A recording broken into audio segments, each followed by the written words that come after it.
চাকরিজীবীদের পেনশন এবং অবসরকালীন ভাতা নিয়ে এবার বিরাট রায় দিল কলকাতা হাইকোর্ট। পেনশন এবং অবসরকালীন সুবিধা আর নয়, এমনই কিন্তু নির্দেশ দিল কলকাতা হাইকোর্ট। সাধারণত চাকরি থেকে অবসর নেওয়ার পর পেনশনের উপর আর্থিকভাবে নির্ভরশীল হয়ে পড়েন বহু মানুষ, এমনকি সেই টাকায় সংসারও চলে অনেকের। কিন্তু এবার পেনশন এবং অবসরকালীন সুবিধা নিয়েই বড় নির্দেশ দিল কলকাতা হাইকোর্ট। মূলত বাম জমানায় পশ্চিমবঙ্গের একাধিক পুরসভায় কয়েক লক্ষ কর্মী নিয়োগ করা হয়েছিল।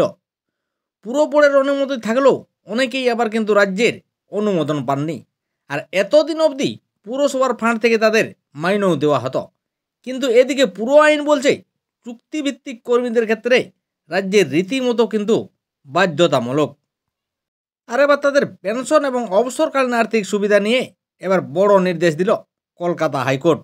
আদালত জানিয়ে দিয়েছে, পুরসভা চুক্তিতে নিয়োগ করার পর রাজ্যের থেকে অনুমোদন নিয়ে ওই পদটিকে রেগুলারাইজ করা হয়নি।